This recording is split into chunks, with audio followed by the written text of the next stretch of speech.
Mga kaballers, nagsagawa pala ako ng Give Back to Community basketball training for only 150 pesos. Itong basketball training na to is minsanan lang mangyari to. Pero I'm eyeing na baka gawin ko na siyang regularly.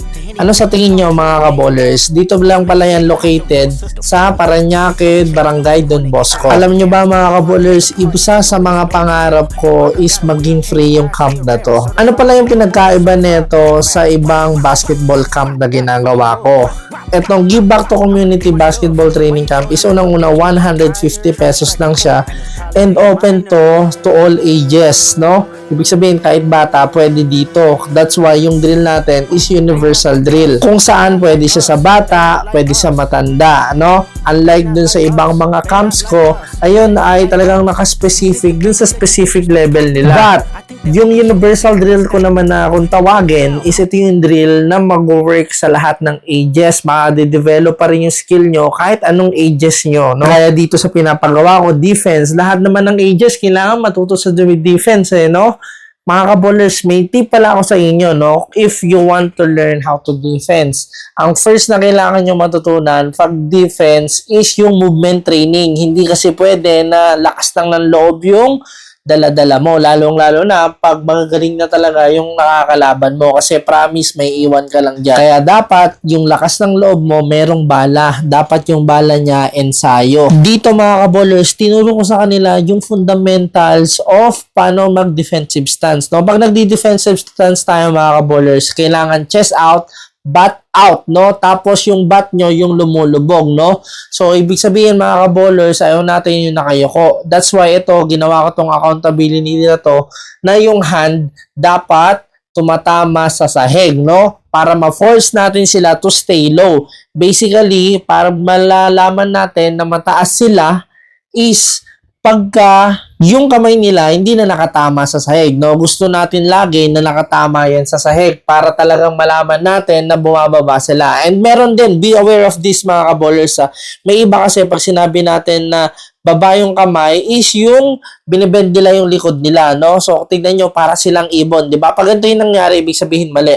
Ang sabihin nyo mga kaballers, kailangan pag sinabi nating baba, dapat yung butt nila bumababa. At the same time, yung knees nila nagbabend, kagaya nito. Lalong-lalo na sa mga beginners, kailangan matuturuan natin sila kung paano talaga yung defensive stance or athletic stance na ginatawag. Bakit? Kasi sa athletic stance na to, ganito mag-training ng dribble, ganito dumipensa, ganito mag-box out. Kung napansin nyo dito mga kaballers, talagang sumasakit na sila. Ito mga kaballers, kung napansin nyo, yung iba, hindi sila nakahawak, no? Ba't pinahalaw? Kasi talagang sobrang sakit na to, no? At the same time, mga kaballers, nag-gain ko na rin yung experience na kinakailangan para malaman ko kung yung taas nila is okay or hindi, no? I learned also kung yung taas nila is masyadong mataas o mababa, no? Dito naman sa next ng training namin, tinuruan ko naman sila mga kaballers kung paano mag-float ng bola. Kasi pag naka-float yung bola, marami kayong pwedeng gawin, no? Pag naka-float yung bola, pwede kayong tumira.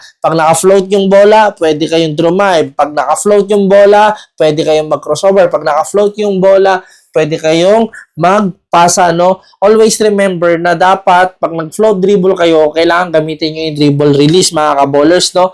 Pag nag-dribble release kayo or nag-float dribble kayo, ang ayaw natin, yung kamay natin nasa ilalim ng bola. Bakit? Kasi once na nasa ilalim yan ng bola, ang mangyayari niyan mga kaballers is lifting violation. Dapat nasa taas lang, no? At the same time, no, mga kaballers, ang pinapagawa ko rin dito is yung between split through, no? Ang gusto natin kasi is mababa yung mga players natin, lalo na para makreate ng good angle pag magdadrive. Pansinin nyo mga kaballers, di ba? Yung position ko is napakaganda. Why? Kasi meron akong accountability dito. Ayun yung medball na kailangan ko dapat nakunin, no? Dito sa pinag-demo natin mga kaballers, no? Talagang medyo nahirapan siya nung una kasi hindi pa siya sanay. Pero okay lang naman yun kasi una nilang ginawa. Tandaan nyo mga kaballers, pag una yung ginawa isang bagay, you're not supposed to be great, no? Talagang hindi ka magiging magaling. Lagi nyo yung tatandaan.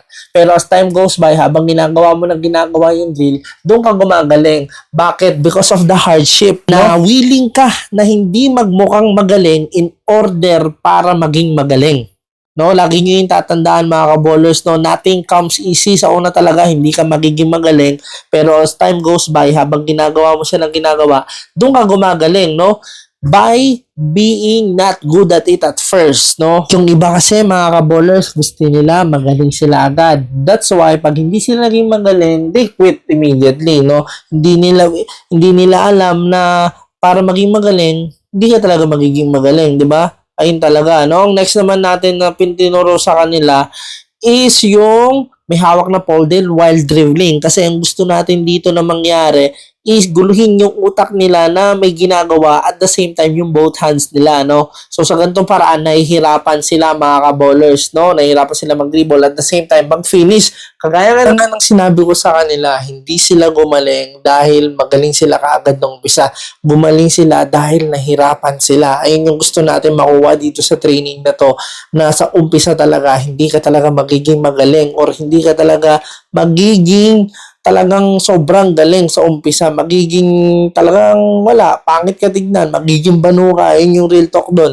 Pero dahil doon sa pagiging banu mo, nag-practice ka lang ng-practice, kahit banu ka tignan, hindi mo magawa. As time goes by, gumagaling ka na.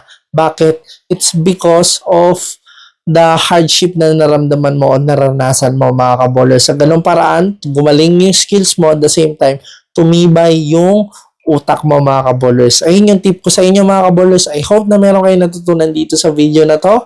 And yun lang mga kaballers. God bless.